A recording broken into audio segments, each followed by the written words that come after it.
Hi hello అందరికీ నమస్కారం. Welcome back to Madhurimalu. ఇంకా ఎవరైనా మన ఛానల్ని సబ్స్క్రైబ్ చేసుకొని ఉండకపోతే ప్లీజ్ ఇప్పుడే సబ్స్క్రైబ్ చేసుకోండి. ఇక లేట్ చేయకుండా మన స్టోరీలోకి వెళ్ళిపోదామా? నువ్వు నా సొంతం ఎపిసోడ్ 46. ఆఫీస్కి చేరుకున్నాడు రిషి. అప్పటికే యశ్వంత్ ఆఫీస్కి వచ్చేసి ఉండటంతో తన దగ్గరికి వెళ్ళాడు. హాయ్ రా అన్నాడు యశ్వంత్ చిన్న చిరునవ్వుతో. హాయ్! ఈరోజు నాకు మీటింగ్స్ ఏమైనా ఉన్నాయా? అంటే నా పిఏ లీవ్‌లో ఉంది. నీకు తెలుస్తుంది కదా అని అడుగుతున్నా జనరల్‌గా. హా! అవును ఉంది కదా! అంటూ చెప్పడంతో, ఓకే. ఆఫీస్‌లోనే కదా మీటింగ్? లేదురా హోటల్ మేఘాలయలో మీటింగ్ ఉంది. షార్ప్ 11కి అన్నాడు యశ్వంత్. ఓహో! అవునా? ఓకే. నేను అయితే దానికి సంబంధించిన ఫైల్ ఇంట్లోనే ఉండిపోయింది. మర్చిపోయాను. తీసుకొని రావడం. సో, ఒక 10:00కి అలా ఇంటికి స్టార్ట్ అయ్యి అటునుంచి అటే మీటింగ్‌కి వెళ్ళిపోతాను. మీటింగ్ కంప్లీట్ చేసుకొని అప్పుడొస్తాను. ఓకేనా? అడిగాడు రిషి. రేయ్! నువ్వు మీటింగ్ కంప్లీట్ చేసుకొని ఇంక వెళ్ళిపో ఇంటికి. అదేంటంటే రేపు నువ్వు మళ్ళీ 2 మీటింగ్స్ అటెండ్ అవ్వాలి. సో, ఇంట్లో కూర్చొని ఆ మీటింగ్స్ గురించి అన్నీ చూసుకో అన్నాడు యశ్వంత్. ఎందుకు చెప్తున్నా అంటే మేఘాలయ నుంచి మీ ఇంటికి చాలా దగ్గర. నువ్వు మళ్ళీ ఇక్కడి దాకా వచ్చి ఒక 2 గంటలు ఉండి మళ్ళీ వెళ్ళడం ఇవన్నీ చాలా టైం వేస్ట్ ప్రాసెస్ అందుకే అన్నాడు యశ్వంత్. ఓకేరా అంటూ అక్కడి నుంచి తన క్యాబిన్‌కి వెళ్ళిపోయాడు. ఇక కొంతసేపు అక్కడే ఉండి 10 దాటుతూ ఉండగా అప్పుడు ఇంటికి స్టార్ట్ అయ్యాడు రిషి. ఇక్కడ 10:15కి ఇంటికి వచ్చాడు ప్లంబర్. కాలింగ్ బెల్ సౌండ్‌కి బయటికి వచ్చి డోర్ ఓపెన్ చేసింది మాయ. మీరు అంటూ మాయ అడగడంతో ప్లంబర్‌ని మేడం రిషి సార్ పిలిచారు అన్నాడు అతను. ఓకే రండి అంటూ అతన్ని లోపలికి పిలిచి తిరిగి తలుపు దగ్గరికి వేసేసింది మాయ. ఏ బాత్రూమ్ బాలేదు మేడం అడిగాడు అతను. ఇక్కడ హాల్లో ఉన్న బాత్రూమ్. ఆల్రెడీ రిషి గారు మీకు ప్రాబ్లం ఏంటో చెప్పారు కదా అడిగింది మాయ.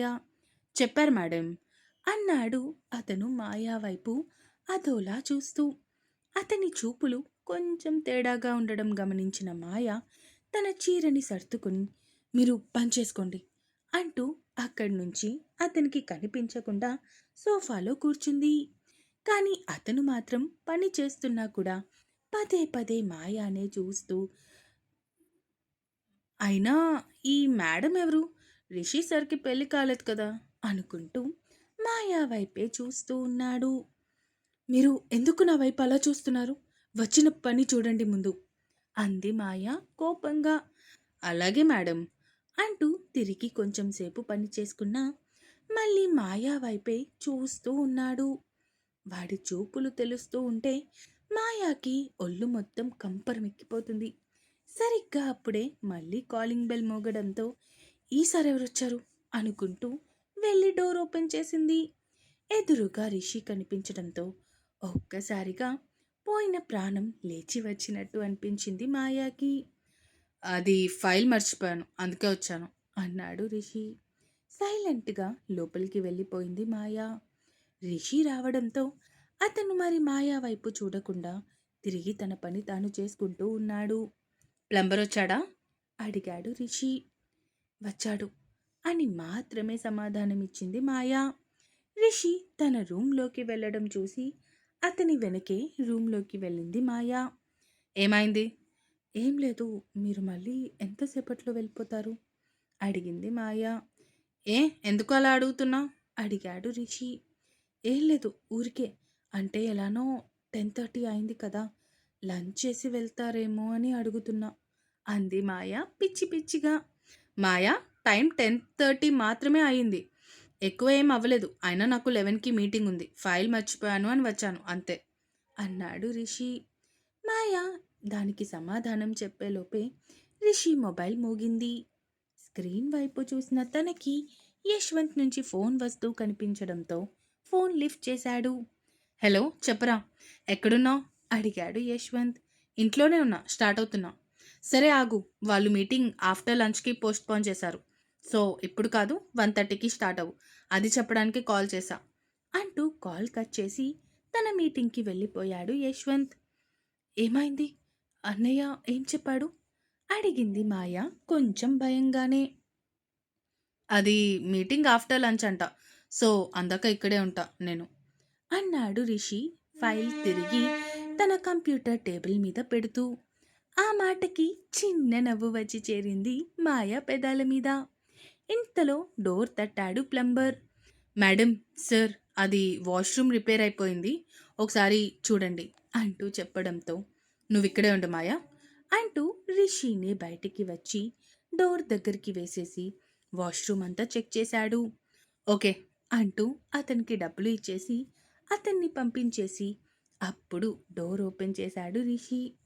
మాయ బయటికి వచ్చి భర్త వైపు చూస్తూ, అయితే మీకు వంట చేయమంటారా, లేదంటే బయట ఆర్డర్ పెట్టుకుంటారా అడిగింది ఏటో చూస్తూ. నువ్వు నా కోసం మళ్ళీ ప్రత్యేకంగా వంట చేయాలి అంటే దాని అవసరం ఏం లేదు, నేను ఆర్డర్ పెట్టుకుంటాను. లేదు నీకు కూడా వంట చేసుకోవాలి అనుకుంటే అప్పుడు నాకు కూడా కలిపి చేసే అన్నాడు రిషి. నాకు వంట చేసుకోవాలి అని అబద్ధం చెప్పేసి అక్కడి నుంచి కిచెన్లోకి వెళ్ళిపోయి రిషి కోసం ప్రేమగా రిషికి ఇష్టమైన వంటలన్నీ చేయడం మొదలుపెట్టింది. రిషి రూంలోకి వెళ్ళిపోయి మంచం మీద వాలాడు.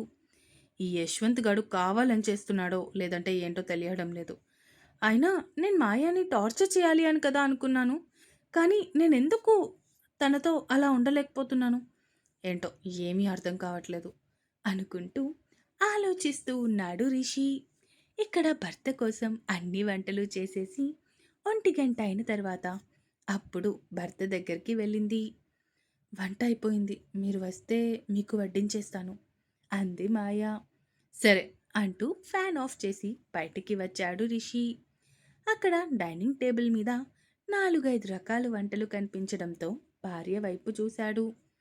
ఇన్నెందుకు చేసావు, ఇద్దరమే కదా అడిగాడు రిషి.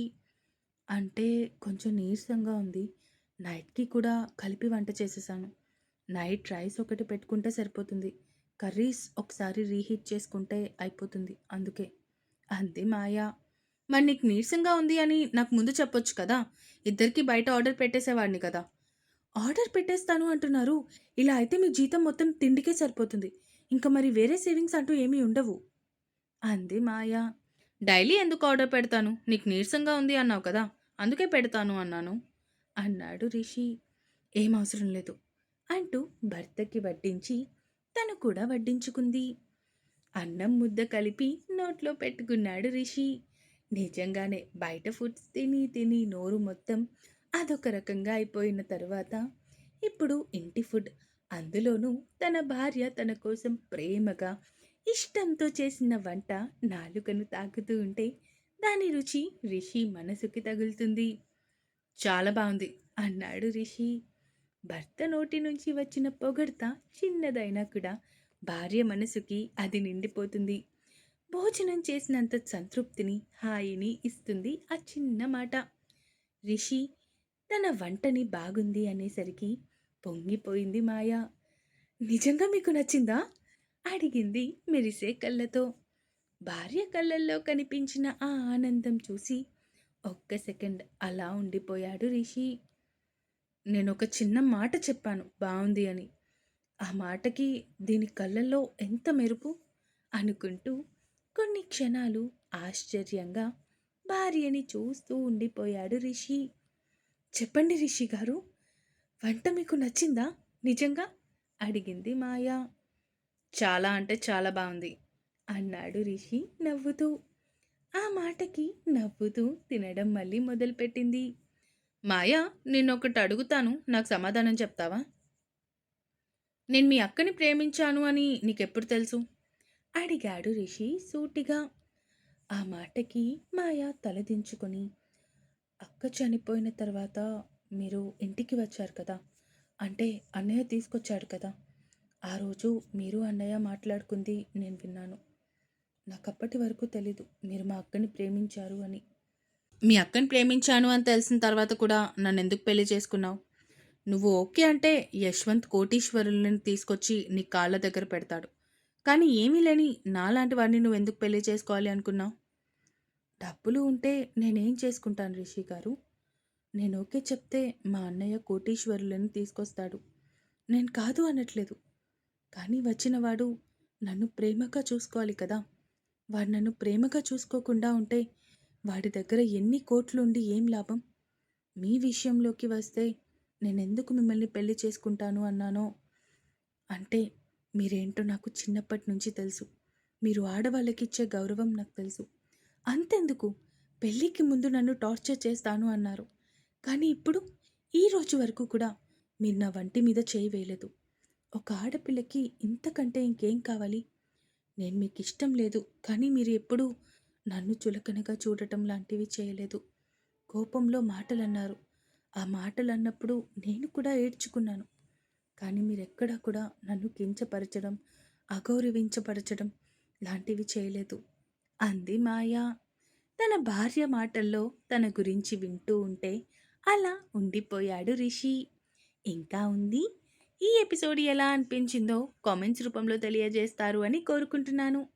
అలాగే సబ్స్క్రైబ్ చేసుకోవడం మాత్రం మర్చిపోకండి. ఇక ఉంటాను. Bye bye.